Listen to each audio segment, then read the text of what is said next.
During her time as postulant, Therese had to endure some bullying from other sisters because of her lack of aptitude for handicrafts and manual work.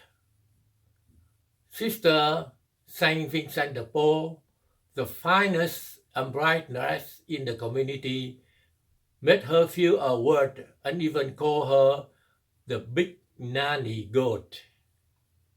Therese was in fact the tallest in the family, approximately 5'3".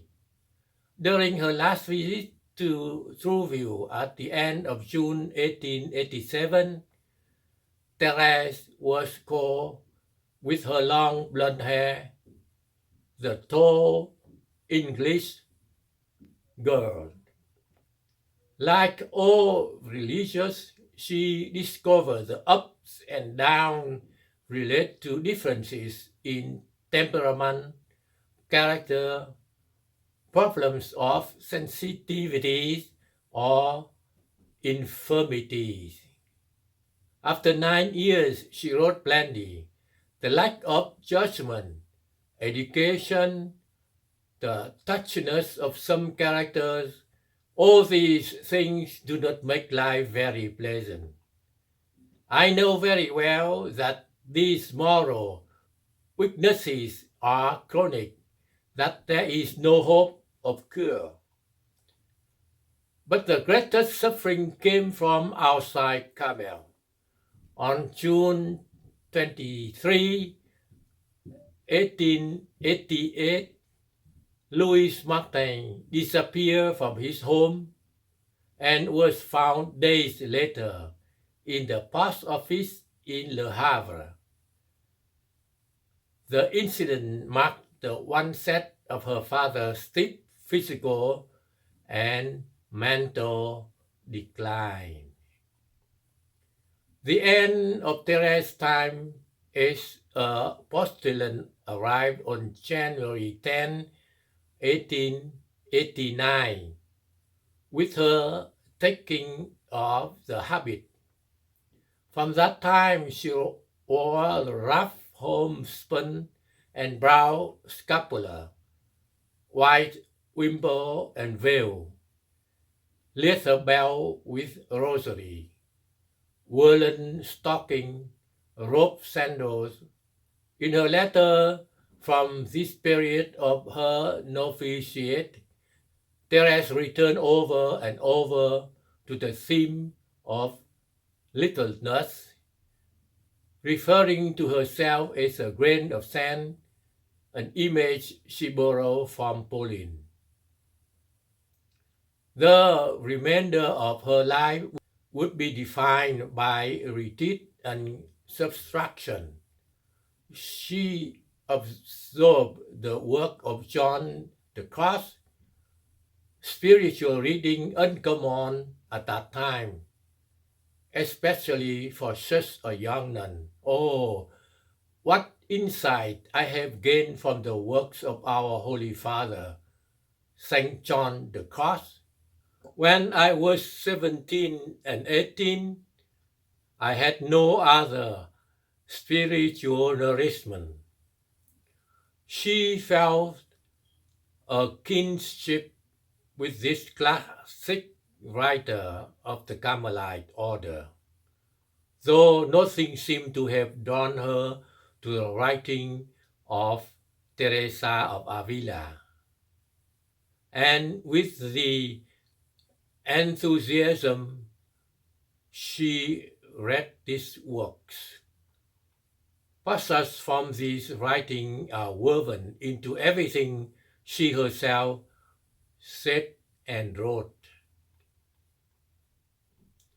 With the new name a Carmelite received when she entered the order, there is always an epithet: Teresa of Jesus, Elizabeth of the Trinity, Anne of the Angels. The epithet singles out the mystery which she is supposed to contemplate with special devotion. Therese's names in religion must be taken together to define her religious significance. The first name was promised to her at night by Mother Mary de Gonzague of the Child Jesus and was given to her at her entry into the convent. In itself, veneration of the childhood of Jesus was a Carmelite heritage of the 17th century. It concentrated upon the staggering humiliation of divine majesty in assuming the shape of extreme weakness and helplessness. The French oratory of Jesus and Pierre de Béraud renew this old devotional practice.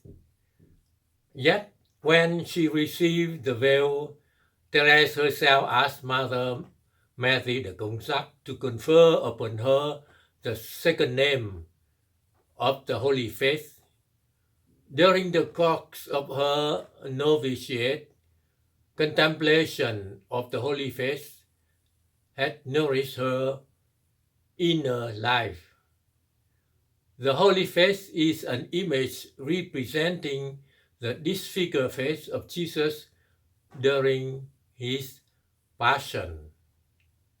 Therese meditated on certain passages from the prophet Isaiah which prefigure Christ. 6 weeks before her death, she remarked to Pauline, "The word in Isaiah, no stateliness here, no majesty, no beauty, one despised, left out from all human reckoning. How should we take any account of him, a man so despised?"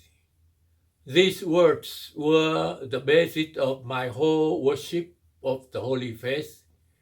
I, too, wanted to be without comeliness and beauty unknown to all creature. On the eve of her profession, she wrote to Sister Mary, "Tomorrow I shall be the bride of Jesus, whose face was hidden and whom no man knew." What a union and what a future! The meditation also helped her understand the humiliating situation of her father. On September 24, the public ceremony followed, filled with sadness and bitterness. Therese found herself young enough, alone enough to weep over the absence of Bishop Hunogin and her own father, still confined in the asylum. Nevertheless, Mother Mary de Gonzague wrote to her prioress of Tours, "The angelic child is 17 and a half, with the sense of a 30-year-old, the religious perfection of an old and accomplished novice, and possession of herself. She is a perfect nun." The years which follow were those of a maturation of her vocation. Therese prayed without great sensitive or emotion. She multiplied the small acts of charity and care for others, doing small services without making a show of them. She accepted criticism in silence, even unjust criticism, and smiled at the sisters who were unpleasant to her. She prayed always much for priests, and in particular for Father Hyacinth Loyson, a famous preacher who had been a Sulpician and a Dominican novice before becoming a Carmelite,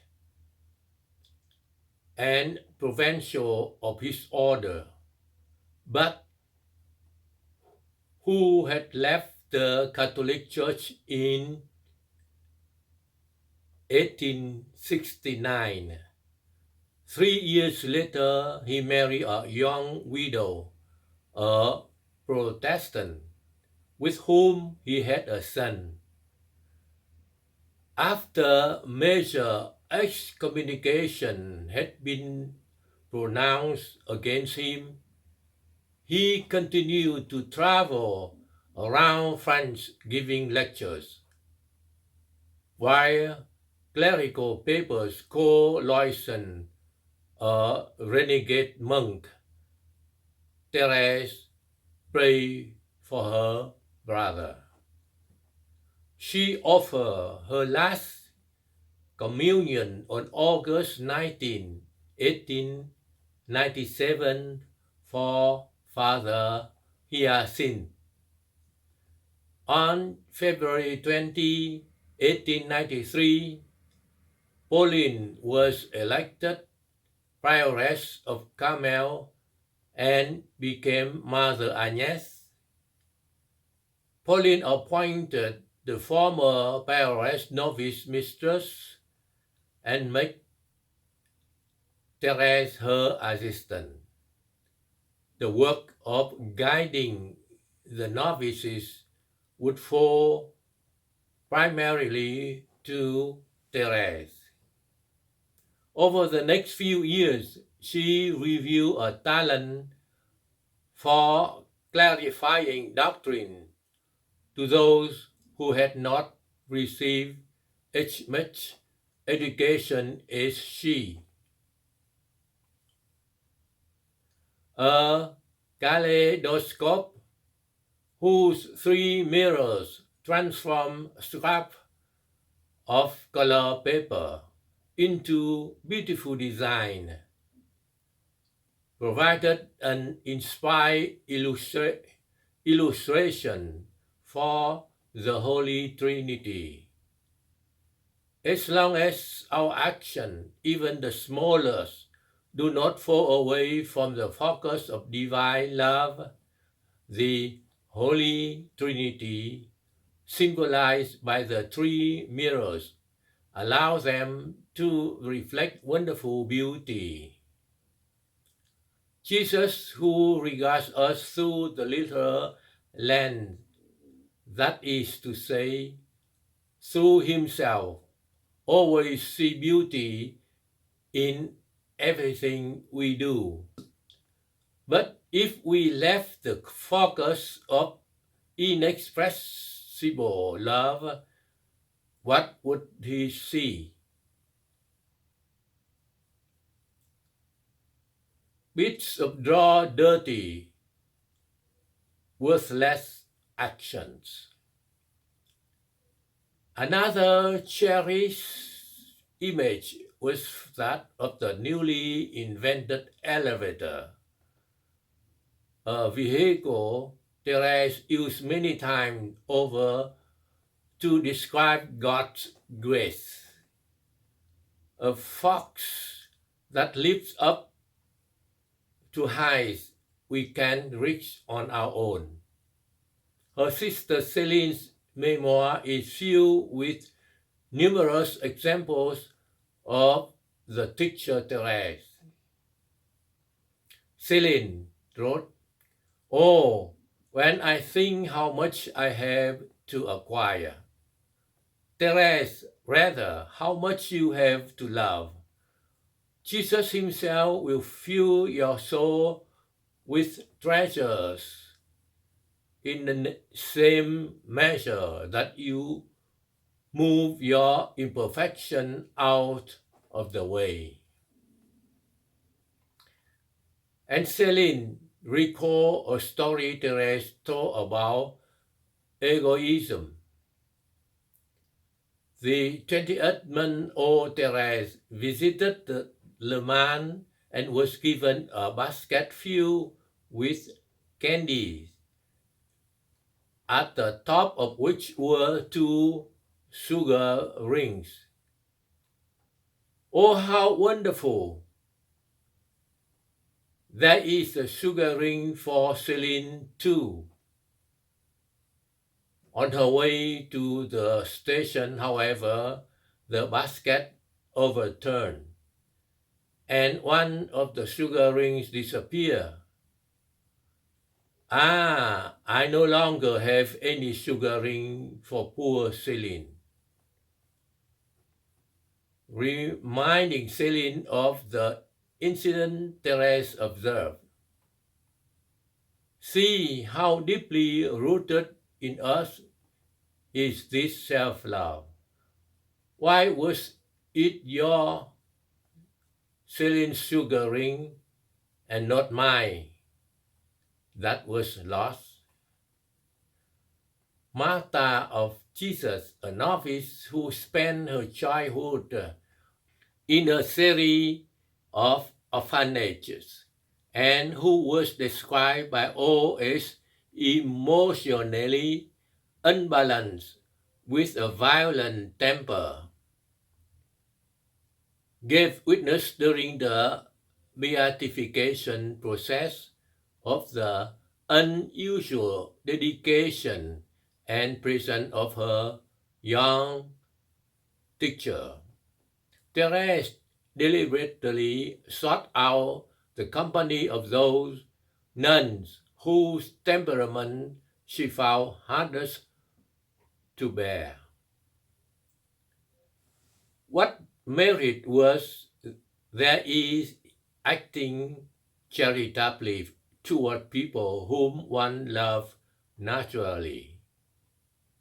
Therese went out of her way to spend time with and therefore to love the people she found repellent. It was an effective means of achieving interior poverty, a way to remove a place to rest her head. The year 1894 brought a national celebration of Joan d'Arc. On January 27, 1894, Pope Leo XIII authorized the introduction of her cause of beatification, declaring Joan the shepherdess from Lorraine venerable. Therese used Henry Wallen's history of Joan of Arc to help her write 2 plays. Therese wrote 2 plays in honor of her childhood heroine. The first, about Joan's response to the heavenly voices calling her to battle.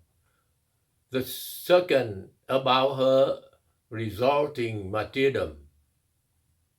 The first, called The Mission of Joan of Arc, was performed at the Carmel on January 21st, 1894, and the second, called Joan of Arc Accomplishes Her Missions, was performed on January 21st, 1985, in the estimation of one of Therese's biographers. Ida Goras, the plays are scarcely veiled self-portraits. It's a side note at the end of second play that Therese had written on Joan of Arc, the costume she wore almost caught fire.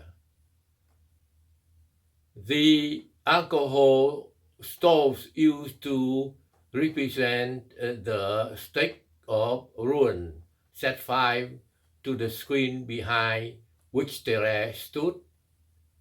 Therese did not finish, but the incident marked her.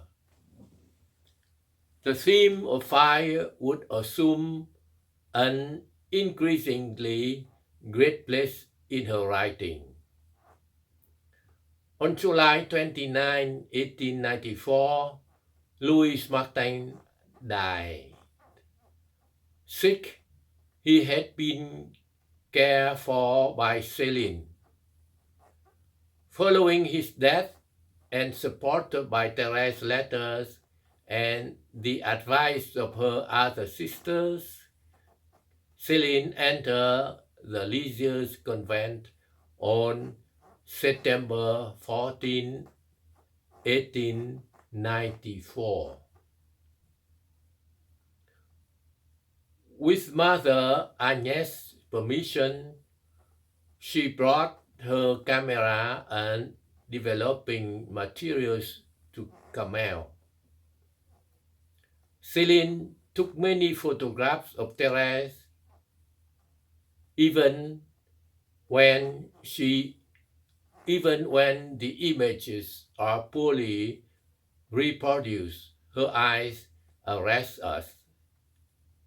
Described as blue or gray, they look darker in photographs.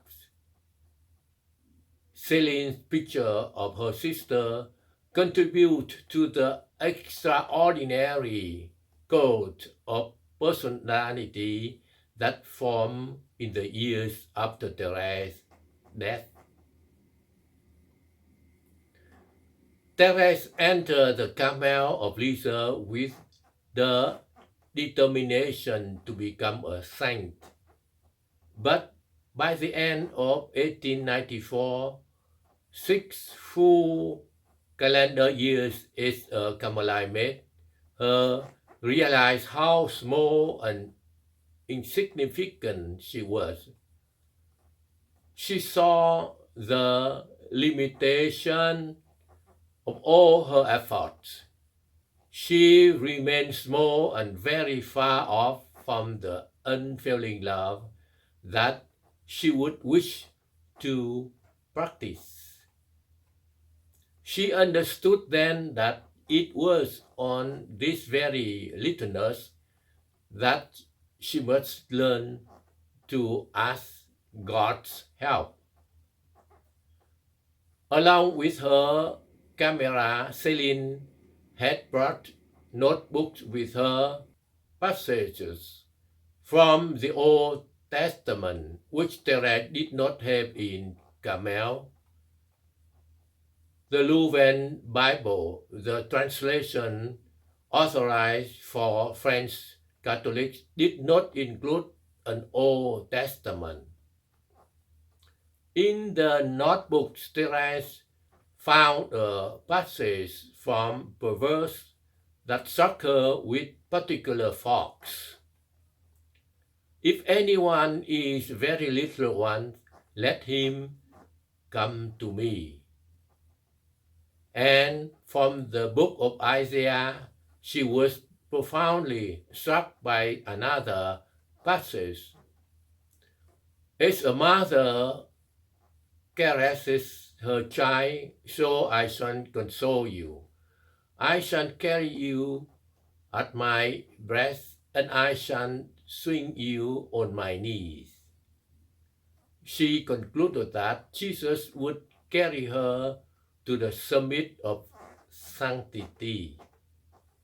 The smallest of Therese, her limits became in this way drowned by joy more than discouragement.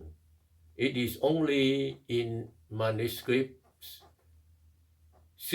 of her biography that she gave to this discovery the name of little way. Echoes of this way, however, are heard throughout her work.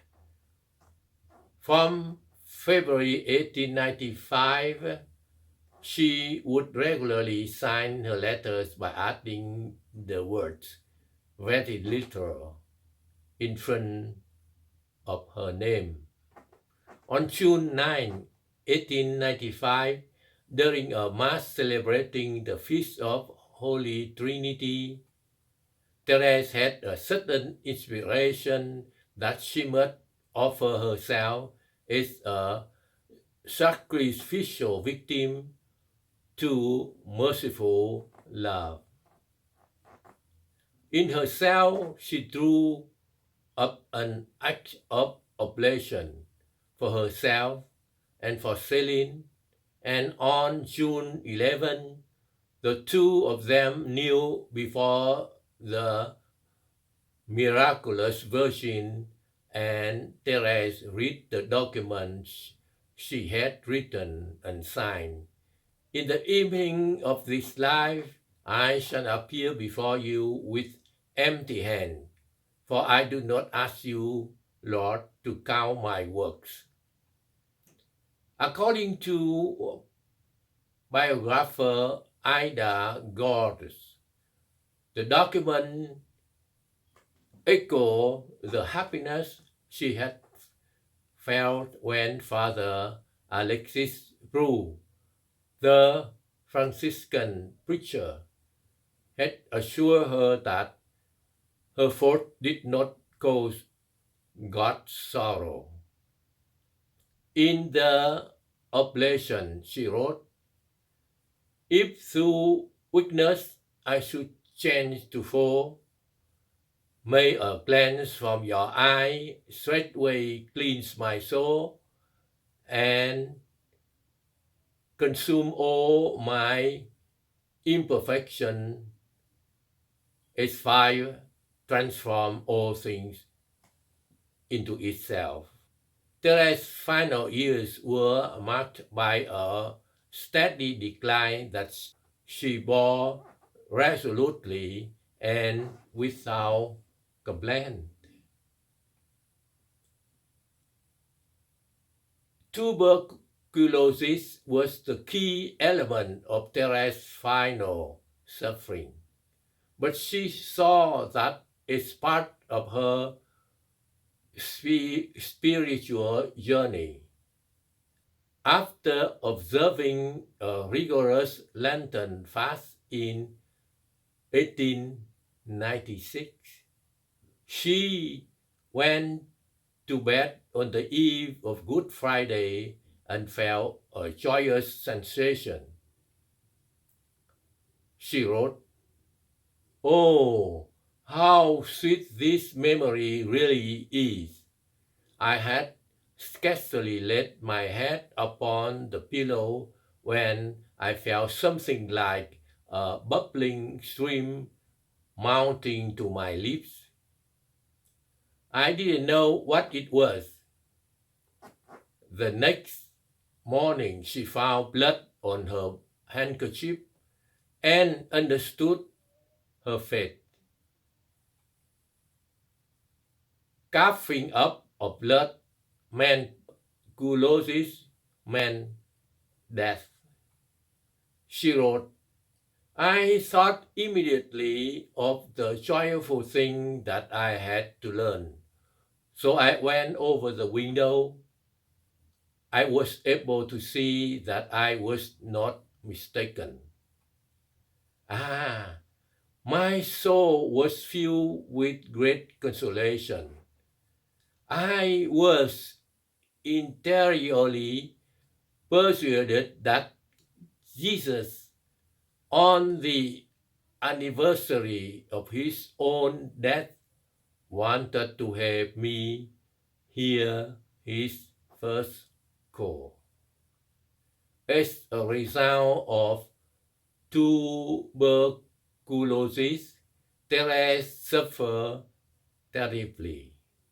When she was near death, her physical suffering kept increasing so that even the doctor himself was driven to exclaim, "If you only knew what this young nun was suffering." During the last hours of Therese's life, she said, "I would never have believed it was possible to suffer so much. Never, never." In July 1897, she made the final move to the Monastery infirmary. On August 19, 1897, Therese received her last communion. She died on September 30th, 1897, at the young age of 24. On her deathbed, she is reported to have said, "I have reached the point of not being able to suffer anymore, because all suffering is sweet to me." Her last words were, "My God, I love you."